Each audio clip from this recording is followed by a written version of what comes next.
Are you familiar with the word water? If yes, then continue watching.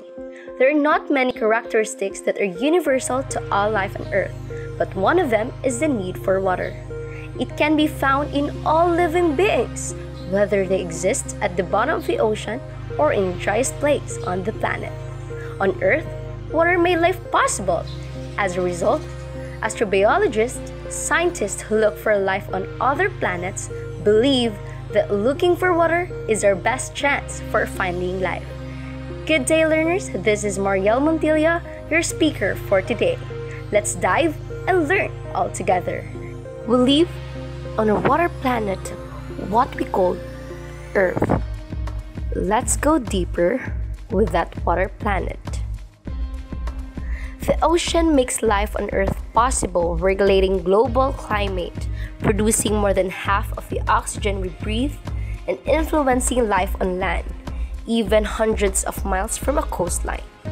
Wherever we go, there is always an ocean water. Scientifically speaking, Earth has roughly 326 million cubic miles, or in total of 1.332 billion cubic kilometers. Imagine. And according to a recent study from the U.S. Geological Survey, some 72% of Earth is covered in water, but 97% of that is salty ocean water. But the question is, what is water? Water is one of the basic needs for a man to survive, but most of the water here on Earth not suitable for drinking due to its high density and bacterial contamination. Under of water is a drinkable water that mostly found underground, wherein it contains a lot of minerals that is good for the body or for the human's body, but it has only a few percent on the Earth's water. It's either salt, fresh, warm, or cold. All water is connected through the water cycle, also called the hydrologic cycle. And always remember, water makes life possible here in planet Earth. We all know that water is continuously in motion. It rises largely from the ocean, in which holds 97% of our planet's water, and is the source of 86% of global evaporation. It creates clouds in the sky and returns to land as rain or snow. But have you heard the word water cycle? If yes, that's great. The water cycle is the path that all water follows as it moves around the Earth in different states. The water cycle consists of three major processes. First, the precipitation. Second, the evaporation. And third is the condensation. But let's go first with the precipitation. What is precipitation? Precipitation is a vital component of how water moves through Earth's water cycle, connecting the ocean, land, and atmosphere. On the other hand, evaporation is the process of a liquid's surface changing to a gas. Or in other words, evaporation is from liquid to gas. In the water cycle, liquid water such as ocean, lakes, or rivers evaporates and becomes water vapor.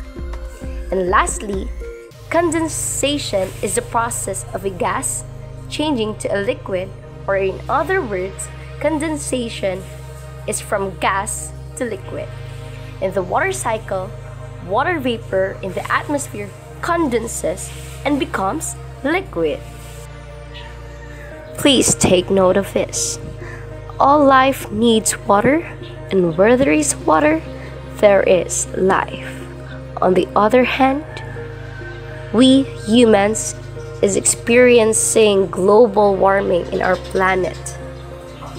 And global warming is fueling extreme weather events such as hurricanes and droughts. And the warming ocean is contributing to sea level rise around the world. Imagine. Access to clean water is increasingly threatened by these three: pollution, privatization, and climate change. What is pollution? According to what I've read, pollution is the introduction of harmful materials into the environment. On the other hand, privatization is the transfer of ownership, property, or business from the government to the private sector.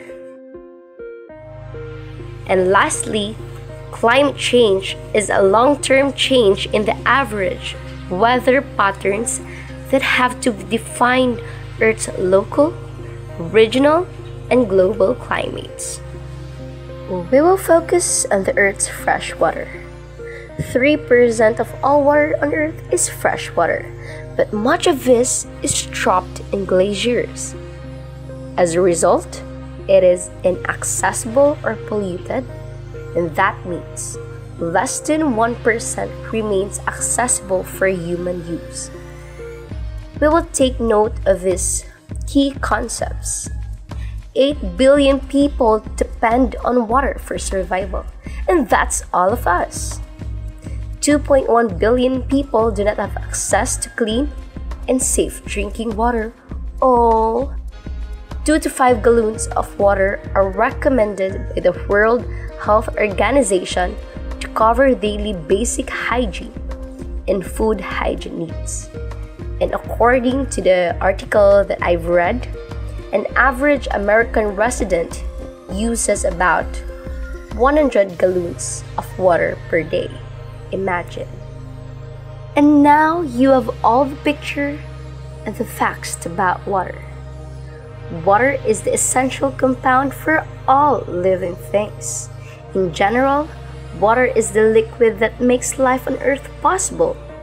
As water cycles from the air to the land to the sea and back again, water shapes our planet and nearly every aspect of our lives.